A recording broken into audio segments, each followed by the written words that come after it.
कुछ लोगों का मानना है कि हिंदुओं के मध्य फैले रूढ़िगत जातिवाद और छुआछूत के कारणवश खास तौर पर कथित पिछड़ी जातियों के लोग इस्लाम के साम्य भाव और भाईचारे की ओर आकृष्ट हुए और स्वेच्छापूर्वक इस्लाम को ग्रहण किया। आज हम बात करेंगे जातिवाद और छुआछूत की इस मृगमरीचिका के विषय में। मैं राम सिंह आप सभी दर्शकों का अभिवादन करता हूं और आपको जानकारी अच्छी लगे तो इसे अपने मित्रों के साथ साझा करें, लाइक करें, कमेंट्स करें। मित्रों, जिन लोगों ने अंग्रेजों द्वारा लिखे गए स्वतंत्र भारत के वामपंथी बुद्धिजीवियों द्वारा दुर्भावनापूर्वक विकृत किए गए भारतीय इतिहास को पढ़कर अपनी उपयुक्त धारणाएं बना रखी हैं, उन्हें इतिहास का शोधपरक अध्ययन करना चाहिए। उपयुक्त कथन के विपरीत सूर्य जैसा जगमगाता हुआ सच तो यह है कि भारत के लोगों का इस्लाम के साथ पहला परिचय युद्ध के मैदान में हुआ था। इस बात का सबसे बड़ा प्रमाण तो यही है कि मुसलमानों ने भारत के सनातन हिंदू धर्मावलंबियों के साथ किसी दूसरे कारण से नहीं बल्कि इस्लाम के ही नाम पर लगातार संघर्ष जारी रखा है। हिंदुओं ने भी इस्लामी आतंकवादियों के समक्ष कभी भी अपनी हार नहीं मानी। वे मुसलमानों के साथ आक्रमण के समय से ही उनके अमानवीय तौर तरीकों के विरुद्ध निरंतर संघर्ष करते आ रहे थे। महमूद गजनवी हो या तैमूर लंग हो, नादिर शाह हो, औरंगजेब हो, और मैं तो कहता हूँ जिन्ना हो या जियाउल हक हो अथवा मुशर्रफ हो, कट्टरपंथी मुसलमानों के विरुद्ध हिंदुओं का संघर्ष पिछले 1200 वर्षों से लगातार जारी है। आइए अब हम हिंदुओं के रूढ़िगत जातिवाद और छुआछूत पर भी विचार कर लेते हैं। हिंदुओं में आदिकाल से गोत्र व्यवस्था रही है, वर्ण व्यवस्था भी थी, परंतु जातियां नहीं थी। वेद सम्मत वर्ण व्यवस्था समाज में विभिन्न कार्यों के विभाजन की दृष्टि से लागू थी। यह व्यवस्था जन पर आधारित नहीं थी, सीधे सीधे कर्म पर आधारित थी, यानी कार्य पर आधारित थी। कोई भी वर्ण दूसरे को ऊंचा या नीचा नहीं समझता था। प्राचीन समय में भारत कभी भी छुआछूत का केंद्र नहीं रहा। भारत में कभी भी छुआछूत नहीं रहा और न ही कभी जातियों का भेदभाव था। जातियों में भी आपस में भेदभाव नहीं था। चलिए हजारों साल पुराना इतिहास पढ़ते हैं। सम्राट शांतनु ने विवाह किया किससे? एक मछुआरे की पुत्री से जिसका नाम था सत्यवती। उनका बेटा ही राजा बने, इसलिए भीष्म ने विवाह न करके आजीवन संतानहीन रहने की भीष्म प्रतिज्ञा की। सत्यवती के बेटे बाद में क्षत्रिय बन गए, जिनके लिए भीष्म आजीवन अविवाहित रहे। क्या उनका शोषण होता होगा? महाभारत लिखने वाले वेद व्यास, वो भी मछुआरे थे पर महर्षि बन गए, गुरुकुल चलाते थे, सभी को शिक्षा देते थे।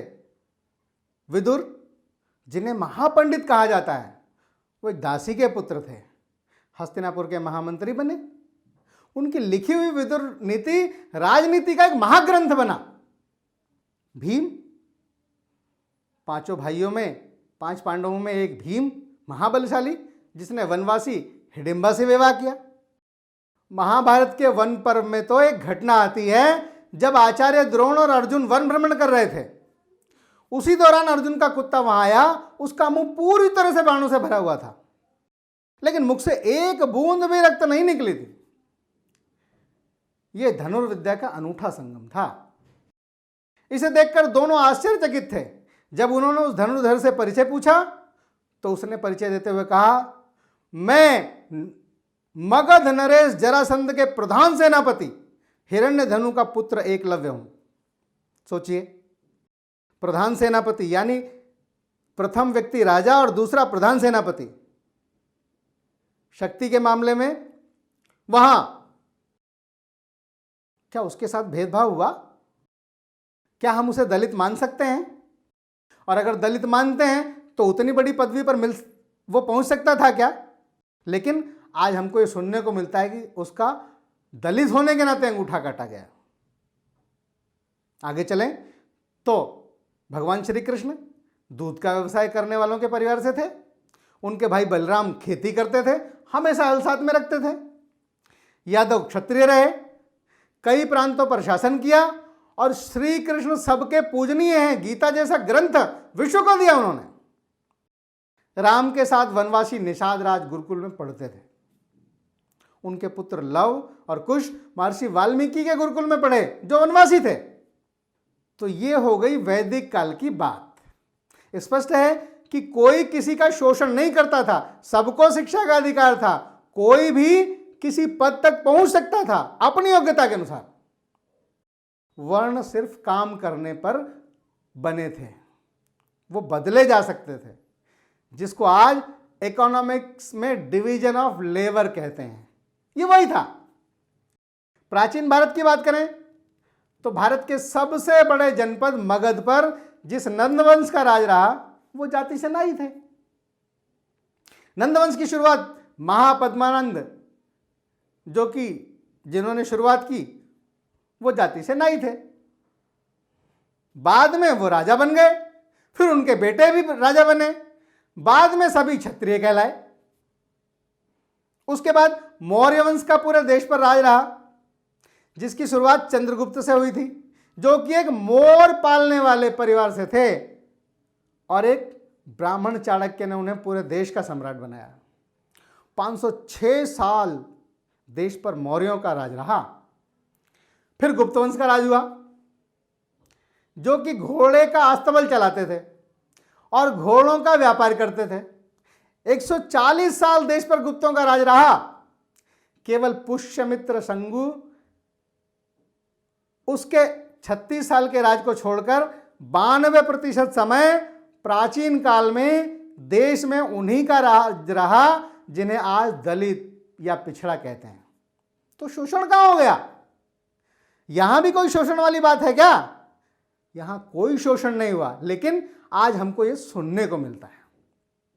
फिर शुरू होता है मध्यकालीन भारत का समय, जो सन 1100 से 1750 तक है। इस दौरान अधिकतर जगह मुस्लिम आक्रमणकारियों का समय रहा और कुछ स्थानों पर उनका शासन भी चला। अंत में मराठों का उदय हुआ। बाजीराव पेशवा जो कि ब्राह्मण थे, उन्होंने गाय चराने वाले गायकवाड़ को गुजरात का राजा बनाया। चरवाहा जाति के होलकर को मालवा का राजा बनाया। अहिल्याबाई होलकर खुद बहुत बड़ी शिव भक्त थी, ढेरों मंदिर गुरुकुल बनाए उन्होंने। मीराबाई जो राजपूत थी, उनके गुरु एक चर्मकार, कौन? गुरु रविदास जी थे भाई। और रविदास के गुरु कौन? ब्राह्मण रामानंद थे। यहां भी शोषण वाली कोई बात हमको दिखती नहीं है, किसी ने न तो लिखा है। अगर हम आज के समय की बात करें तो महंत योगी आदित्यनाथ जो ब्राह्मण नहीं है, गोरखपुर मंदिर के महंत हैं। पिछड़ी जाति की उमा भारती महामंडलेश्वर हैं। जन्म आधारित जाति को छुआछूत व्यवस्था हिंदुओं को कमजोर करने के लिए लाई गई थी। इसलिए भारतीय होने पर गर्व करें और घृणा, द्वेष और भेदभाव के षड्यंत्रों से खुद को भी बचें और दूसरों को भी बचाएं। संभव है हिंदू समाज में मुसलमानों के आगमन से पहले ही जातियां अपने अस्तित्व में आ गई होंगी, परंतु भारत की वर्तमान जाति प्रथा में छुआछूत का आज जैसा घिनौना रूप है अभी देखने को मिलता है, वह निश्चित रूप से मुस्लिम आक्रांताओं की ही देन है। आइए जानते हैं कैसे। आरंभ से ही मुसलमानों के यहां पर्दा प्रथा अपने चरम पर थी। यह भी जग जाहिर है कि मुसलमान लड़ाकों के कबीलों में पारस्परिक शत्रुता रहा करती थी। इस कारण कबीले के सरदारों व सिपाहियों की बेगमें कभी भी अकेली कबीले से बाहर नहीं निकलती थी। अकेले बाहर निकलने पर इन्हें दुश्मन कबीलों के लोग उठा ले जाया करते थे। इस बात से हमेशा भयभीत रहते थे लोग, इसलिए ये अपना शौच का काम भी घर में ही निपटाती थी।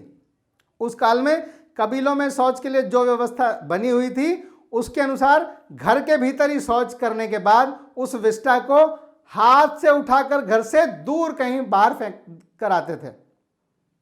मुगल काल से देश में गंदगी शुरू हो गई और यहाँ से पर्दा प्रथा, गुलाम प्रथा, बाल विवाह, ऐसी अनेकानेक चीजें शुरू हो गई। 1800 से 1947 तक अंग्रेजों का शासन रहा और यहीं से जातिवाद शुरू हुआ। जो उन्होंने फूट डालो राज करो की नीति के तहत किया था।